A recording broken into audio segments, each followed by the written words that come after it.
ఆశతోని వాళ్ళు చెప్పినప్పుడల్లా కూలీనాలు చేసుకుంటే వాళ్ళందరూ కూడా కూలీలకు పోకుండా సర్వేలకు హాజరై సభలకు హాజరై నిరాశ నిస్పృహతోని కాంగ్రెస్ నాయకులను ప్రశ్నిస్తుంటే వారికి జవాబు చెప్పలేని నిస్సహాయ స్థితిలో మంత్రులు శాసనసభ్యులందరూ కూడా అధికారుల పైన నిన్న మొన్న చూసినాం 4 రోజుల నుంచి గ్రామ సభలు జరుగుతుంటే కలెక్టర్లను దూషించడం పాపం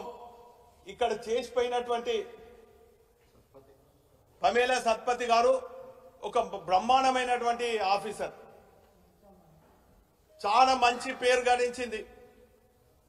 ఇటు ప్రజలకు ప్రజాప్రతినిధులకు సమన్వయం చేస్తూ అనేక అభివృద్ధి కార్యక్రమాలు చేసింది ఆమెను పట్టుకొని అహంకారంతో మంత్రులు ఇష్టం వచ్చిన ఒక సాటి కలెక్టర్ మహిళని చూడకుండా కూడా ఇష్టం వచ్చినట్టు మాట్లాడడం మేము తీవ్రంగా ఖండిస్తున్నాం మరో పక్క మేమేం తక్కువ కాదని చెప్పి ఎమ్మెల్యేలు ప్రజలకు సమాధానం చెప్పకుంటే వాళ్ళను అధికారులను బాధ్యత చేసి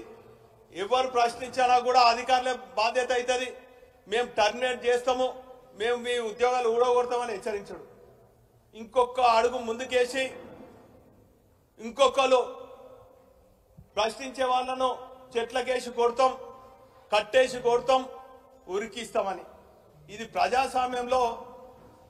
ఇది ప్రజాపాలన అని చెప్పి ప్రజలు ప్రశ్నిస్తున్నారు నాయన ఈ కట్టేసి కొట్టుడు ఉరికేసి కొట్టుడు 4 నెలలు అయితే ప్రజాక్షేత్రంలో స్థానిక ఎన్నికల్లో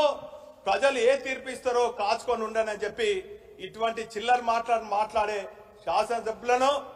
కాంగ్రెస్ నాయకులను హెచ్చరిస్తున్నాం ఇప్పటికైనా ప్రజాప్రతినిధులుగా ఎన్ని గాలిలో గెలిచినటువంటి మీరు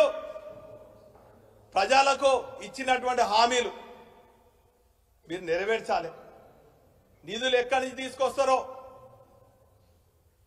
ఇచ్చినటువంటి 420 హామీలు మీరు నెరవేర్చాలి ఈరోజు కట్టేసి కొడతామంటే ఎవరిని కొడతారు మీరు తులం బంగారం ఇస్తాన్ని మీకు ఓట్లు వేసినటువంటి మొన్న పెళ్లిళ్ళు చేసుకున్నటువంటి మహిళలను కొడతారా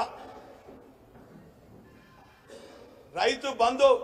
అమలైతలేదని చెప్పి రైతులను కొడతారా కూలీనాలు చేసుకున్న రైతు కూలీలను మీరు ఇచ్చినటువంటి 12,000 హామీ ఇచ్చినట్టు 12,000 అమలైతలేదన్నందుకు కొడతారా మా ఆటో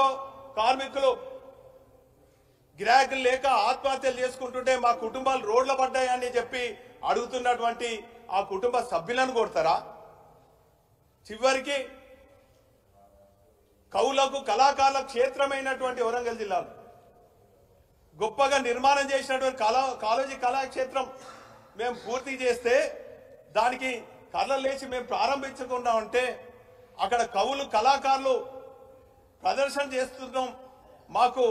1,50,000 2 లక్షలు ఇవ్వలేకపోతున్నాం మా ప్రదర్శనలు నిర్వహించుకోవాలని మేము అడుగుతుంటే కళాకారులను కొడతారా ఈరోజు ఎవరిని కొడతారు నాయన ఎవరిని కొడతారు ఎవరు కొడతారు ఎవరిని తిడతారు అనేది అతి త్వరలో స్థానిక ఓపికతో ఉండండి 4-5 నెలల్లో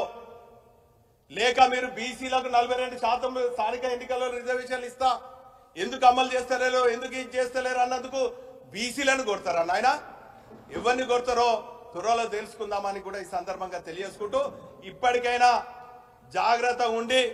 బల్పు మాటలకు స్వస్తి పలికి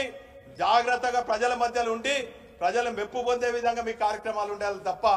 ఇటువంటి దగుల్బాజీ మాటలు దౌర్భాగ్య మాటలు ప్రజలు మోసగించే మాటలు చెప్తే మాత్రము ప్రజలు ఊరుకోరుగాక ఊరుకోరని సందర్భంగా తెలియజేసుకుంటూ ఇప్పుడు మా సోదరులు